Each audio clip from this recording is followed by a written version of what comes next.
Good morning, or well, I guess good afternoon, Grace students.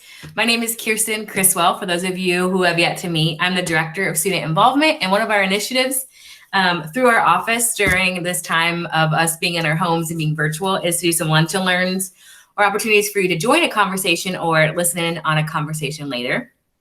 And today I'm going to share about Sabbath. It's a spiritual discipline. It's a tradition of the Jewish culture still today that they highly regard. And it's something that can be really unifying within our faith. However, I would assume that most of us don't practice it or probably even have some wrong ideas of what Sabbath might mean. So as you're listening, I encourage you to maybe get a notebook out because I'll probably have 1,000 brilliant things to say.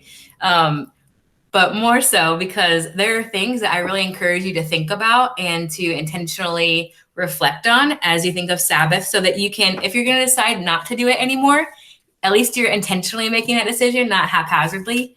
But there's some thoughts in here and things that I've been thinking about as I was preparing. The issue I came up with is I am thinking so deeply about rest and Sabbath and just creating new rhythms for myself so much lately that I had so much to say. So I've tried to pare it down, but also to ask some questions that will get you thinking and considering what does Sabbath look like in my life. For those of you who desire more of an intimate connection with God, I think you might be blown away with what Sabbath can do. It will be quote unquote work a little bit. It's a discipline, it's a practice, but I definitely think it's pretty neat. I think it's important for me to have the disclaimer in this conversation, a little bit about who I am, or maybe more about like maybe what I do, how I think, my personality. I am someone who likes to be busy. I'm a pretty efficient person. For those of you familiar with the Enneagram, I'm an Enneagram 1. So I am constantly looking at the world and my life and decisions and wondering, is this the right way or the wrong way? Because I got to find the right way to do something. And at times, this has made my faith pretty legalistic for me. Again, seeking what is the right way to do this when it's not exactly the question.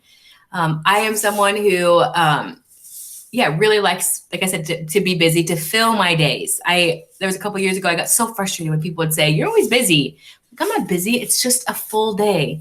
But as I'm being forced as a single person to mostly spend time with myself in my home alone, I'm navigating solitude and silence and then Sabbath.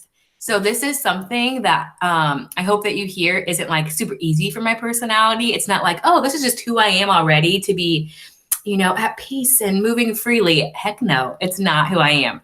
And we're up against, I think, something when it comes to Sabbath and truly practicing it. So I do want to make some recognitions that I just finished reading a couple of books that have really helped me the past couple of years. I read a book called Sabbath, The Rest of God by Mark Buchanan. I read this a couple of times. I've had my students read it.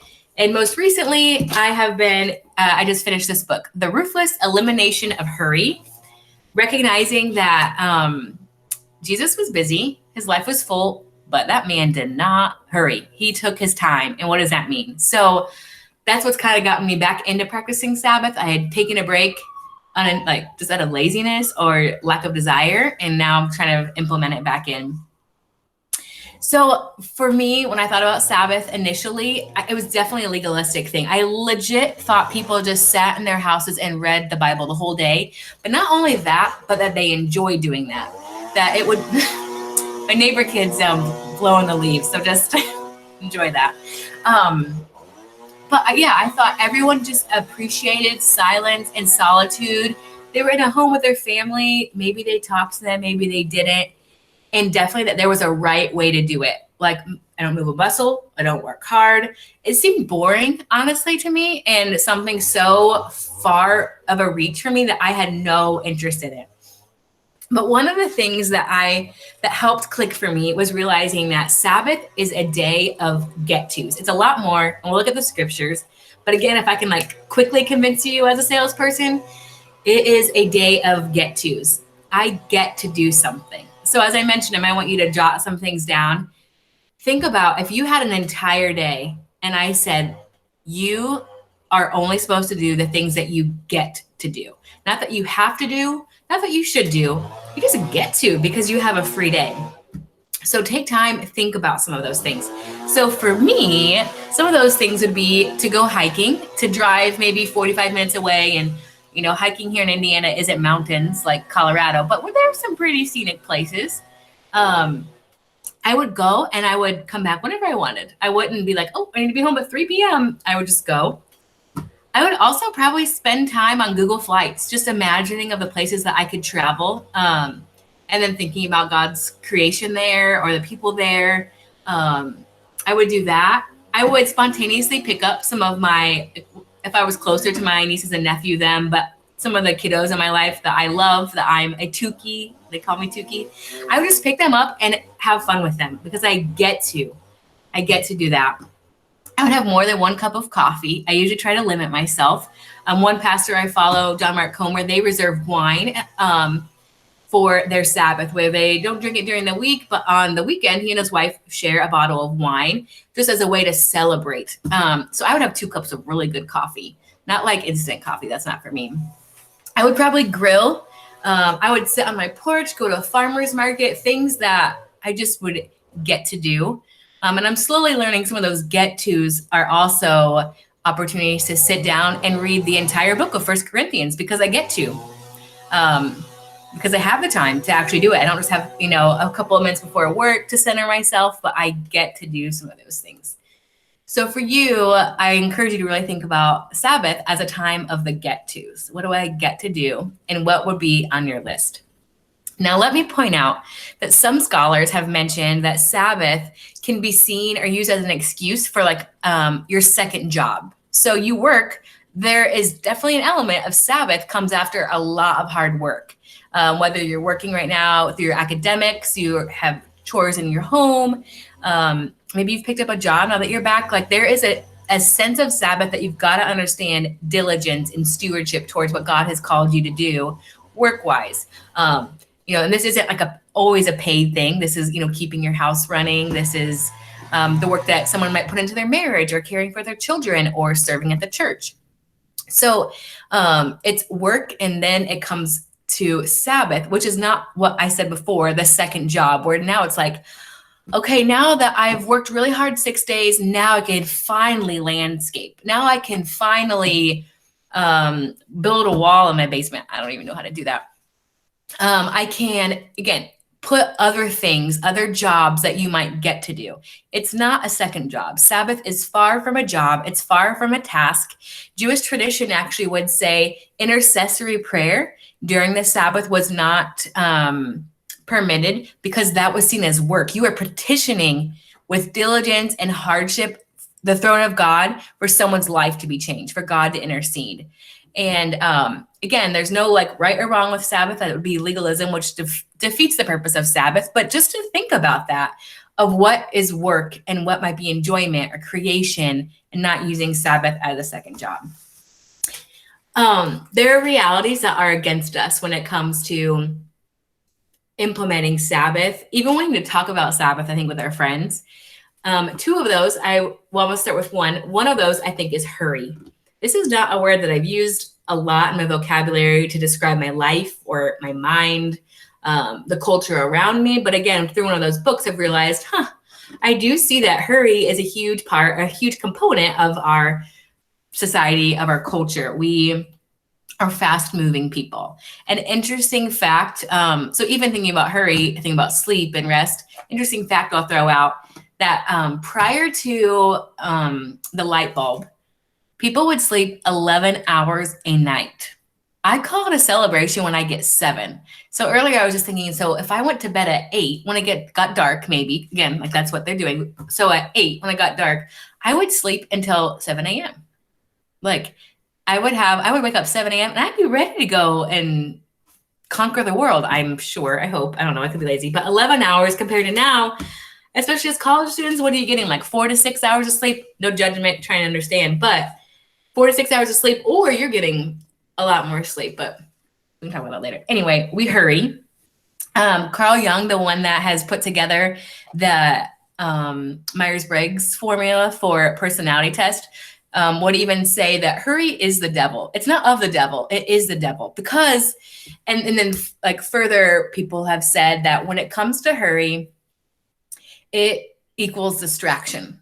It equals hustle, movement, that we forget to be present. And being present is so much of what Jesus does. If we're wanting, Jesus does. If we're wanting to live like him, then we should embody some of what he does. So we might have a lot to do. Jesus had a lot to do. He had a mission on earth. He had things to accomplish. But I encourage you to think through, read through the Gospels and ask yourself, was Jesus ever in a hurry? One of the best examples of that was one of his best friends, Lazarus, was on his deathbed. Jesus got word and he went to visit him 3 days later. That would happen to us. And we're like rerouting our whole day to go and see someone, to go visit them, to even step out of a meeting to FaceTime. We would respond very quickly, but he is never, he's never hurried from in the scriptures in those ways. So thinking about that for us, how have we been shaped to hurry? For me, that looks like a lot of things. That can mean I hate small talk, and I mean like capital H. I think about waiting in the subco line next to students. This is like honest here. Next to students who I'm sure know who I am, and I don't know who they are. Maybe it's like a week after I've spoken in chapel or in the first year class or something. And I just cannot bring myself to start a conversation. Like I don't know why. It's something I've worked through and I've improved on, but it's hard.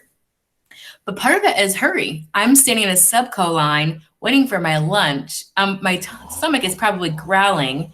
I'm also probably checking my email. Even though I'm not in the office, might as well check my email or my text messages. Something might be needing me. Therefore, the people around me are an inconvenience. I'm hurrying. I'm not seeing what's in front of me. I'm just moving along.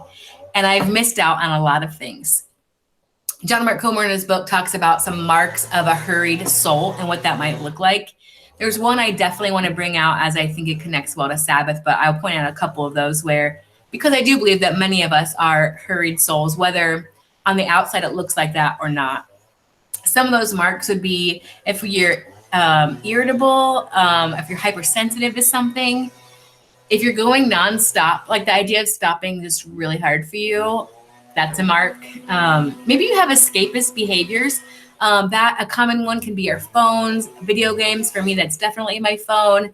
Something something where it's like, I don't feel so good right now, or I don't want to deal with this. That's going to take too much time. Let me escape into something a little easier. We all have those. And I may have listed something that doesn't connect with you, but there are things that we definitely do. And then the last one that really connected with me, like I mentioned, was restlessness. This idea that because of how the society has created us, because of our hurry, we're restless. And the descriptions for this, as I was reading them, were like, oh, that is so me. Wow, he's really getting those leaves out there. Anyway, restlessness would be for me the fact that when I sit down to watch a show, which is not often, I usually have a tray with me of a drink, like water and coffee or water and tea, plus like a book that I might read while watching the show, or a craft, or my phone, a conversation I'm hoping to have. Like I am multitasking. It's impossible just to sit and watch a show. Like I have to throw my phone under the bed sometimes just to sit and enjoy a show. But that also impacts me when it comes to prayer. The fact that when I sit and pray, I'm sometimes bored out of my mind. Or when I read the Bible, I'm like, how much longer do I have to read this? No judgment here, no judgment at all. But there are times when it's not because the Bible is boring. It's because there are other things that I've received like dopamine effects, I think, type things, or adrenaline from, that don't compare to the scriptures because I've never given it that time. So it's not as engaging for me as looking at Instagram and then texting someone and then, scrolling through the news. Don't do that. Just forget the news right now. It's not even worth it. But that those systems are created to keep me entertained. We've all heard the statistics about how many ads that we see. So that has triggered our brain to go from one place to another, that when I sit and pray, I am restless. I can't help but think about, 500 things I need to text all my friends. Oh, I wonder if this person remembers this, or, oh, remember that meme I saw? I need to send this to someone. Things that do not matter. But in my restlessness, it's showing how hurry is really hurting my soul. So that is one part of why, what makes Sabbath hard for us, but also just realities I think we need to realize that we're up against. We are hurried people, and we have brains and hearts in some ways that need to be rewired. The second reality is that we have unsatisfied desires. In the garden, God created us to have everything that we need in Him. We were fully satisfied, fully connected to God. There was no sin in the beginning. That was the plan for our creation, for human creation, that we would enjoy those things. But as we know, due to the fall, that's not the reality. So inside of us, we have this innate desire to be fully satisfied, but we will not get that this side of heaven. We just won't. But it doesn't mean that we still don't have that and not know what to do with it. This could be our desire. Just someone talked about, we could try all the restaurants, we could go to all the countries, we could meet all the famous people, and in the end, we'd still have that in us because of the fall. The only thing to fill that is God. That's what it was in the beginning. That's what it is now. But that takes much more effort than just booking a flight to somewhere or to doing something else. We were designed to satisfy, to be satisfied in God. That's it. God, enough. But we know that that's not the reality. That's really hard for us in our flesh to navigate. And that's where like some of the tools that we can find, like Sabbath or other spiritual disciplines, can be extremely helpful for us. So the reality is we have unsatisfied desires, and until we meet Jesus face to face in heaven, they will be fully completed. Until then, what we're seeking for is just for God to intervene and to jump in. So to Sabbath, when we look at the scriptures, there are a couple different terms for it, different Hebrew terms that indicate something different that I encourage you to think about. The first one is to stop. That comes from the word Shabbat. To stop working, to stop worrying, interestingly enough, to stop wanting.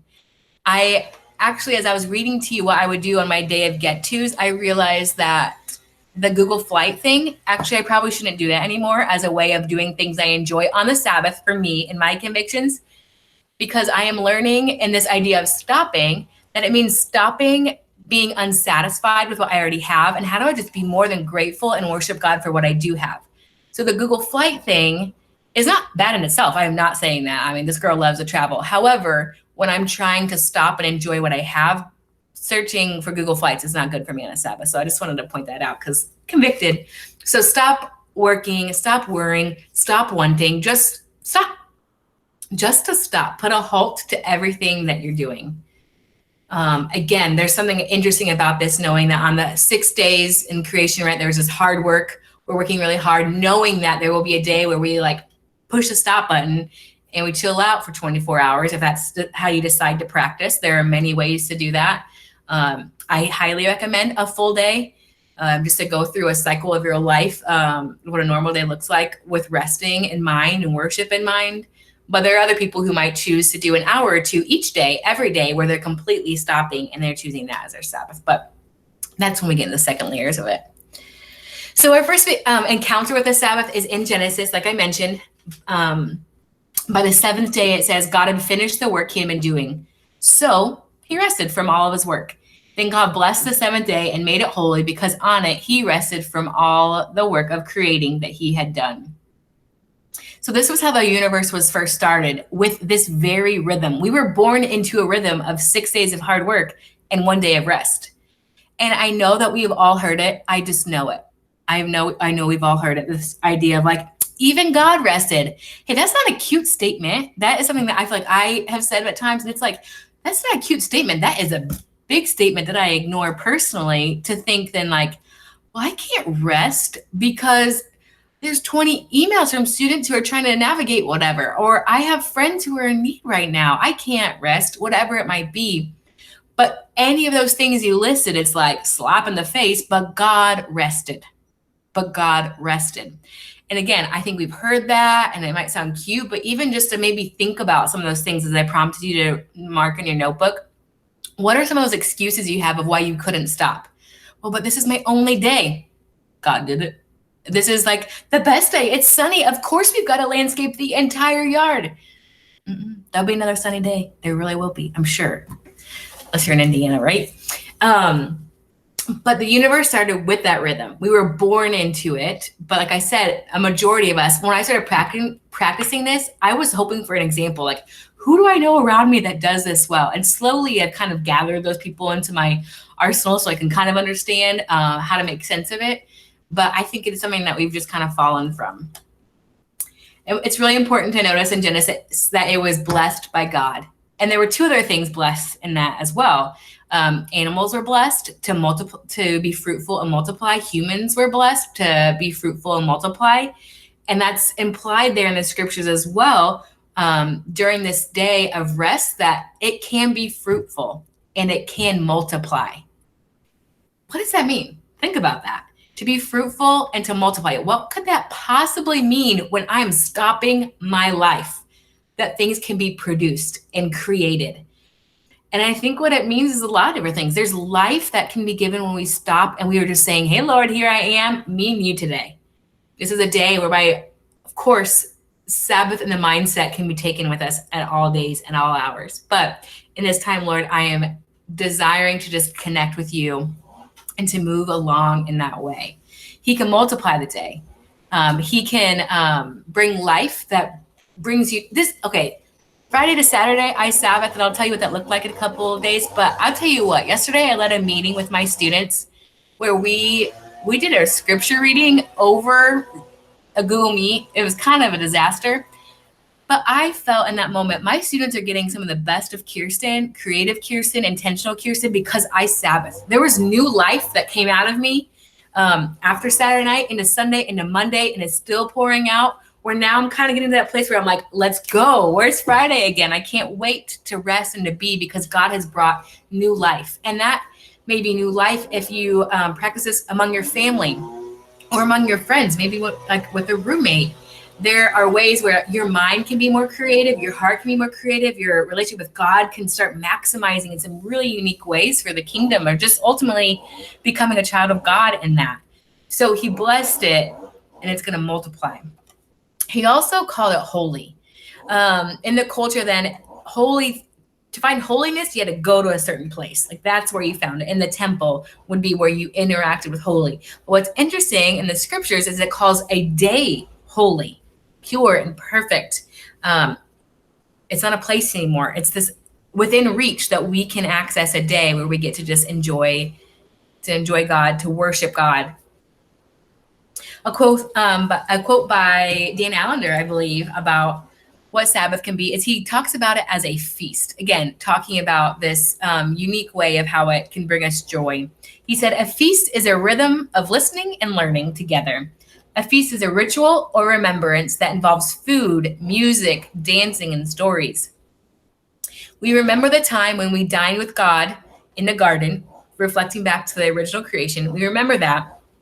And we anticipate the day when we will dine with God in the new heavens and the new earth. So just like I explained to you, where I felt really like propelled and moved since my Sabbath Friday and Saturday into this week, I have been able to see that as something that makes me excited to go back to work, to doing God's work. But I feel like he's using my strengths and my passions to do, not just in my job here at Grace, but also being a friend to my friends in this unique time, connecting with my sisters in really deep ways right now during this time. And so it's a way of like looking, being propelled forward, but also being able to look back in some way and say, like, that was because of this. I'm energized because of what happened here. But now I'm getting to the point of this week where I'm already thinking about Friday and Saturday. What do I hope to do? How do I hope to connect with God? And getting really excited about that. And again, what if we translated that thought to getting excited for the day where we will feast with Jesus forever in heaven? Forever. Feast. Gets me pumped when I think about it. All right, the second interaction we have in this scripture is in the Ten Commandments. And there's a different wordplay here that I think is really important to talk about. The first time that Ten Commandments are spoken about, there's this word, they use the word remember. When the Sabbath commandment is given, remember the Sabbath day by keeping it holy. So it's an idea here, if it's keeping it holy, remembering it to rest and just to worship. But what's unique is that when it's again given, and reminded to the Israelites, it comes out of them just recently getting out of slavery. And it was their ancestors that had been the ones that had heard it firsthand and been practicing it. So it was kind of this new group of people hearing it again, but the words have changed from remember to observe. And so when I think of observe, like I observe people, the kids outside playing basketball outside my door. I can like observe them. But we also talk about how we observe a holiday. What does that mean? I think of observing a holiday as we prepare for it. 4th of July, we look for those deals for the best cuts of meat and to grill and have all our friends over for it. We observe when it comes to the Easter season and the ways that we practice Lent, and we're preparing for this Holy Week and getting our minds fixed on Jesus's death and his resurrection and what that means for us. But it takes intentionality to do. Observe it, to see it. So in our words, take time off of work to do it, or work hard the day before so that you can do it. Make plans. I mean, a lot of us think of summer break, including myself, where I'm like, oh, I'm going to, if you were like observe, I don't use that word, summer break, and I plan for it. I save for it. I say no to a lot of things in order to have that experience happen. I anticipate it. I count down the days. I have a little countdown app on my phone for summer break, even now, because I get excited. And I think that's really important, that thinking about Sabbath as something like that as well, something that we're planning for, that we are so intentional with all of our days that Sabbath comes and we've arrived and we can experience it. I think there was an invitation in here as well that kind of goes along with this idea that Sabbath is resistance, to resist the old ways, to resist even slavery and the reminder of the Ten Commandments, because they had just gotten out of slavery and it was really easy for them to go back into that because they were trying to find work, or it was just easier to follow idols and different things. So choosing, don't go back into that, is in this commandment. Don't choose that again for yourself. Think of something different. And again, I think this is kind of where I personally draw on these ideas of practicing being content. Like, you have now a new world to live in, a new society to create and culture to create, as they have left slavery and we're in the promised land. And to do that, it's going to take work, but let's just look at what we already have and just be content and not wish we had something different or wonder about anything else. So it's a resistance. I think sometimes for me, this is kind of in a different vein, but Sabbath can be resistance. Well, actually, in the Jewish culture and how it's like really laid out of the rules of Sabbath, there was no shopping on the Sabbath because everyone needed to rest. The only people that weren't resting, again, would be the slaves, unfortunately. This would be true of even in America and our history, where Sabbath may have been practiced in homes of people of faith, but that wasn't guaranteed for the slaves in their homes. Maybe depending on the house, I'm not sure. But the scriptures would say that no one could work. You weren't supposed to. So, and part of that is like, well, why are they doing that? Is it so they not work? I think yes. Like, everyone needs a day off. I think that creates a lot of systemic injustices that, third tier, talking about Sabbath. But I also think it's so that you are satisfied with what you do have. I'm not going to the store wishing I had, chicken instead of shrimp for lunch. I don't know. I'm not going to the store spending a bunch of money because now I have time to go buy new clothing because I'm dissatisfied with what I have, or whatever it might be. But just to truly rest and being content with what you have and what you've been given and enjoying that. So those are a couple of the things to keep in your mindset as you're thinking about Sabbath and what it might look like for you. I wanted to share briefly what Sabbath has looked like for me at different times. And probably interject some ideas of other people I know. Again, there is no wrong way to do it. Like, there's just no wrong way to do it. And it's a discipline. So you got to try some things and then learn. Give yourself grace. When I first started doing this, I put my cell phone away. I would be like, well, I'll just look at my cell phone real quick, in the hallway, not in my room. I don't know, just find some way to do it. And I had to practice over and over what it looks like. So this past weekend, what Sabbath looked like for me was that I started Friday night, where I decided I wasn't going to look at my phone until at least noon the next day. And I think I read a little bit. I went to bed earlier than normal, which was good. And then I woke up the next day and I read the entire book of First Corinthians. And when I say that, I still like just can't believe it, because that's just not me. I'm usually like, a chapter in and I'm like, what does that mean? I can't understand this. And sometimes I close the Bible because I get intimidated or I'm fearful I'm going to read it wrong. Those are some of my own issues to work on. But I'd recently been challenged in a sermon that you do not need a preacher and a teacher. And this is true. You do not need a preacher or a teacher to understand the word of God. We have everything in us if we have the Spirit to understand it. So I kind of went into the day of like, I'm going to read as far as I can until I get bored or until I get, tired, but I'm just going to read and not try and understand it all, but just try to understand what I can, make some notes. And I read the whole book in one sitting. It was crazy. But I thought it was an important practice that I do not do all the time, but just to see the entirety of the story in the book play out. I had Jacqueline Schramm recently shared she's been listening to an entire gospel at one time, and how that's been really interesting for her to just to have all the stories kind of blend together. So I did that. I cooked an amazing breakfast that I still dream about, but it's okay. I had fun doing that. I used my iron skillet, my cast iron skillet, which feels so cool and neat to me to use. Then I finished reading that book I told you about, Hurry, and I was really enjoying that. And then I finished my day by making a collage out of magazine clippings. I'm not artistic. I'm too much of a perfectionist to even try. But I sat down and I just picked out a piece, glued it, put it on. I didn't think about it. I just did it. And I kid you not, at the very end of it, I should have put it on this video. At the very end of it, I stood up. I scooted back out of my chair, stood up, and I legitimately clapped my hands. And I was like, this is so good. I love doing this. And I was like, I'm in a house all by myself. I'm like, what in the world? I felt so much joy to do something that was for no purpose except for my own enjoyment and connecting with God. I ended up kind of putting together a poem or saying from different words just about this season of COVID and what it looked like and quiet time and alone time. But for me, it just brought me so much joy. So it was a lot of worship, reading the scriptures, listening to worship music loud. I love when I can do that.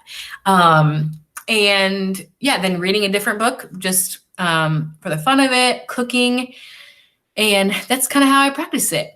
There are times, something that I would say is hard about Sabbath and that I'm working slowly on would be especially not having a family currently. Now, when I have foster kids, trying to think about what will that look like in my home to practice this again. But it's not about being alone. You can be with people, whether that's your family, or I would recommend in this time, Sabbath is not a day for me to go work and try to make a new friendship. It would be calling some of my best friends or asking them over for dinner and spending time with them because they already know me. It's not work, but talking very intimately and deep and connected about our lives and what God is doing. Maybe a time of confession or just celebration of what God is doing. That would be an intentional reason why we gather. So why I said that was a difficult part is I feel like I'm on this journey, but what I am like hopeful for, I don't need it, but what I'm hopeful for would be that some of my other close friends will kind of join in on this together, and then we'll Sabbath together and celebrate and worship and maximize the name of Jesus together by the gift that he's given to us. So worship, it's about worship. It's about delight, like I mentioned with the cooking thing. It's about doing things that bring you joy. Because let me tell you, you doing them and finding joy in them brings God joy, right? When I stood up and was clapping like a fool about my artwork, I cannot even, there's no doubt in my mind that the Lord was not pleased in that moment. And that it was incense rising to the heavens, that Kearstin is enjoying her day. She is not thinking about the demands of her work. She's not thinking about the stresses of the people in her life that she's worried about. And she is there and she's enjoying this. She's doing something that she never does. She's remembering that she is not a doer. She is first and foremost a being. And that brings delight to the Lord. So I don't know what you delight in. Write that down in your notebook. What are things that you delight in? Maybe it's playing the piano and like not playing sheet music, but just, playing your own music. Maybe it's, playing basketball and even just playing by yourself and you want to think a little bit more contemplatively about what's going on in your world. Maybe it's sewing or creating, like doing something with no end result. No one's asked you. You're just doing it for fun as an expression of who you are and who God has made you to be. So what do you delight in? I highly encourage Sabbath include time outside, even if it's snowing or raining. Find a way to enjoy it or to smell the rain, at least if you don't go outside in it, but knowing that God is so much present in the nature. Sabbath is about presence. It's a huge piece of it. It's just being open, which again, these should be all of our lives, but there are distractions that we have. But a day where we remove those distractions and just say, hey, I'm going to practice presence with the Lord. He is always there and present with me. I am going to choose today to know that as I walk down by the lake of Winona, God is with me. Doesn't mean I need to talk out loud to him. You can if you want. You can be praying in your head if you want, but you can also just be enjoying it. Notice things. I think on Sabbath, there are times when I've tried to out loud have more expressions of like what I'm seeing in nature, what I enjoy so much that even this morning I left my window open like this much in my bedroom so I could hear the thunderstorm and have the fresh air. And I woke up and I could like feel it and smell it. And I said, "Ooh, Lord, you are good." And I was like, since when do I say stuff like that out loud? But again, just this idea of being present and aware and noticing things in a hurried pace, like we talked about. It's hard to practice awareness and attentiveness, but being attentive is so insightful. It allows the Holy Spirit to just give us new eyes and new ears for others, for ourselves, what God has to say. But again, it takes some time. So I encourage you to design your Sabbath. Again, that depends on your personality. I'm not saying like schedule what you're going to do from 1 to 3. That's a no-no. That's just never going to be allowed on this. But to design it, what's a better word for like design that sounds so structured? Brainstorm your Sabbath. There we go. What are some of those things that just bring you delight? And think about some of the spiritual disciplines. I do think that time in the Word and prayer or journaling are must-haves, but there is no right or wrong way to do it, no amount of time to do it. I have found that's helpful to start a day in general of like deep like breathing. There's a lot of power in the breath and breathing prayers and contemplative prayers, and just acknowledging God, this is your day before I start it. And then I scurry on. But brainstorm your day. There's no right or wrong way. It's a discipline. So you might, try some things and then you might be like, okay, that wasn't a mistake because it wasn't. But next time I might have some more ideas of how I can be more centered and mindful to worship, to delight, to just stop. Something that can be helpful for me is I have a little sticky note when I am praying or spending time just trying not to do things. I have a sticky note where if I think of something I want to do, I go write it down and I leave it there and I can look at it when I'm done with Sabbath or when I have time. Think and ask yourself, what do you enjoy but don't always have time for, or even mental space for, energy? Would you like to read more about the body and how it works and immune systems? Would you like to read more about like what plant this is? If you do, let me know. You can do some research for me. Are there just some things that you're just intrigued by that will lead you to worshiping God because then you will know more? I would highly recommend that you limit technology in some way.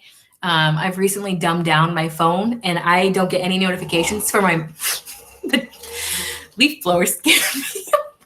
I don't get any more notifications from any text messages. I have to go into the app if I want to see them. I would recommend something like that on the Sabbath, or just like I said, throw your phone under your bed. Let those who need to know that you're not going to be looking at your phone, but just separate yourself from it. This isn't a time to binge watch Netflix, I would say. So maybe removing that or just having an opportunity to watch it for some, but it's not for the entire day, would be my recommendation. And this isn't just what you do, it's how you are, how you carry yourself in the world. Am I mindful? Am I aware? Asking yourself those questions. And I also want to recognize that for some of you, you might not be a very like naturally joyous person. Like you're not easily excitable. I don't think I am either. Honestly, I can have energy when I speak about things because I'm passionate about them. But outwardly, I don't know that I radiate joy. And I don't say that to be, I say that to be freeing to you of knowing that if you practice Sabbath at the end, if you aren't feeling like full of life and it's evident and you're like singing along the hills, that might not be you. Like, joy is deep inside of us. And I do think it will show outwardly. I really do. I've seen that in my week this week, but it looks so different for each of us. And we've got to recognize that and give ourselves grace for that. So let God work. If that's something you're insecure about, say, God, would you show me some joy that can come out of this, and let him see what he might do. So I really hope that you will consider taking time. This is a unique time in your life, college students. I've been waiting for my platform to say this, and hopefully I'll have others, but this is for everyone. This is a time where I'm convinced Jesus can be glorified, where we are setting new rhythms for our lives. And we can take advantage of it now, or we can look at it later and be like, well, we really wasted that time. Do not waste it. This is a perfect time to practice some of these things. Bring in your family, bring in your friends, and just consider it. If I can ever help with resources or ideas of liturgies or things to read during your time, I'd be happy to do that. I encourage you to choose a day where you just don't have a lot going on. Friday to Saturday tends to be that for me. I feel like even going to church on Sunday just takes up a large chunk of time that I can't really decompress and rest. So Sunday hasn't been my option. Maybe that's for you, but maybe it's Wednesdays when you don't have classes. No right or wrong. Give yourself some grace. So please let me know if you have any further questions. And I hope that you will truly consider this as an invitation from the Lord, not as something that you have to do, but something that you get to do. And if you're seeking for that thing that might help you connect more with Jesus, this may just be one of the ways. He rested, so we can rest too. So have a good day. I'm going to stop this recording, and then I'll chat with a few people who are on here for the conversation. Thanks.